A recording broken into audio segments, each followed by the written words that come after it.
வலிகளின் குரல் நேயர்களுக்கு வணக்கம். தோழர்களே, இந்த வலிகளின் குரல் வாயிலாக நம்ம பல பிரச்சனைகளை கலாய்வு மேற்கொண்டு அதற்கான தீர்வுகளை தொடர்ந்து நம்மால் முடிஞ்ச வரைக்கும் நம்ம வேறு செய்திகளை நம்ம கொண்டு போயிட்டுருக்கோம். இப்போ இன்றைக்கி ரீசனாக நம்ம பார்க்கக்கூடிய அல்லது இன்றைக்கி நம்ம எதை பற்றி பேசக்கூடிய செய்தியாக இருக்குன்னு கேட்டிங்கன்னா, குறிப்பாக படிச்சிட்டு இருக்கக்கூடிய குழந்தை செல்வங்கள் அந்த பள்ளிகளில் இருக்கக்கூடிய அல்லது அந்த பள்ளியை சார்ந்த ஏதாவது செய்திகளை பகிர்ந்துக்கிறதுக்கு அல்லது அதை சார்ந்த புகார்களை தெரிவிப்பதற்காக ஒரு உயர்மட்ட குழுவாக இருக்கக்கூடிய அல்லது சிஇஓன்னு சொல்லுவாங்க, சீஃப் எஜுகேஷனல் ஆஃபீஸர், முதன்மை கல்வி அலுவலர், அதுக்கப்புறம் மாவட்ட கல்வி அலுவலர் டிஇஓ, அதுக்கப்புறம் தொடக்க கல்வி அலுவலர்கள், இவர்கள்லாம் இது மாதிரி அந்த கல்வியை மேம்படுத்துவதற்கும் கல்வியை சீர்படுத்துவதற்காக ஒரு அதிகாரிகளை நியமிச்சிருக்கிறாங்க. இப்போ இந்த அதிகாரிகளை நியமித்த பிறகு அரசு அந்த துறை சார்ந்த அதிகாரிகளை அணுகுவதற்கு பொதுவெளியில், அதாவது இணைய வழிகளில் நம்பர் கொடுக்குறாங்க, லேண்ட்லைன் நம்பர் கொடுக்குறாங்க.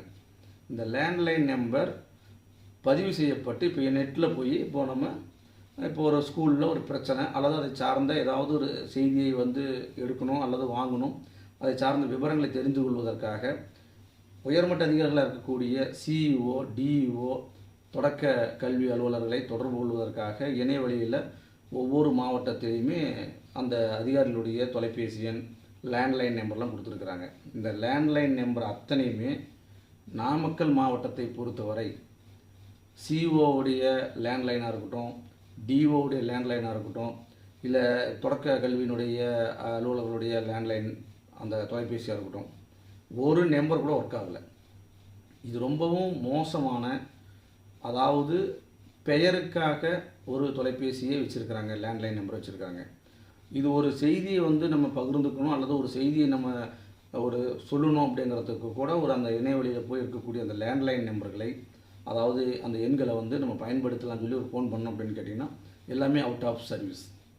அப்போ இது தொடர்பு எல்லைக்கு வெளியே உள்ளது அப்படின்னு கேட்டிங்கன்னா, எதற்காக இணைய வழியில் லேண்ட்லைன் நம்பர் வச்சுருக்கீங்க?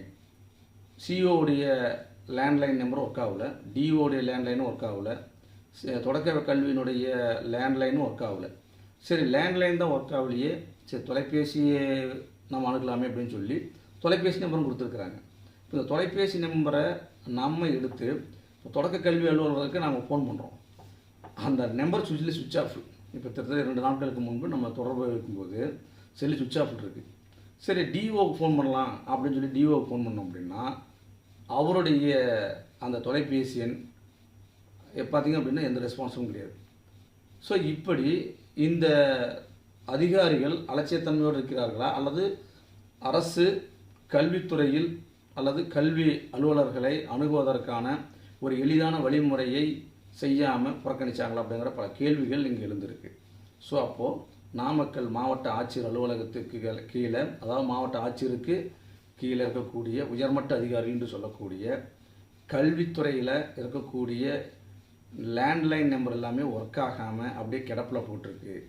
இது எவ்வளவு பெரிய ஒரு பின்னடைவை சந்திக்கக்கூடிய ஒரு சூழ்நிலையை உருவாக்கிவிடும் என்பதை சுட்டிக்காட்டும் விதமாகத்தான் இன்றைக்கி நாம் இந்த வலிகளின் குரலாக நாம் இன்றைக்கி பேசியிருக்கிறோம்.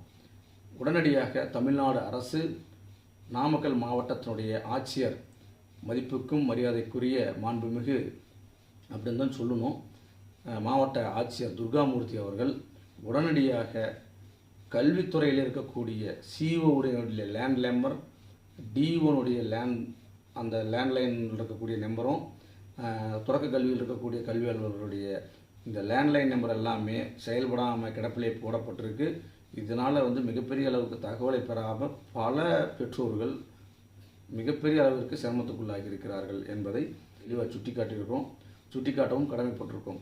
நடவடிக்கை எடுப்பார்கள் என்கின்ற நம்பிக்கையில் நாம் அடுத்த கட்ட நகர்வை பார்ப்போம் என்பதை தெளிவுடன் சொல்லிக்கொண்டு விடைபெறுகிறேன். நன்றி, வணக்கம்.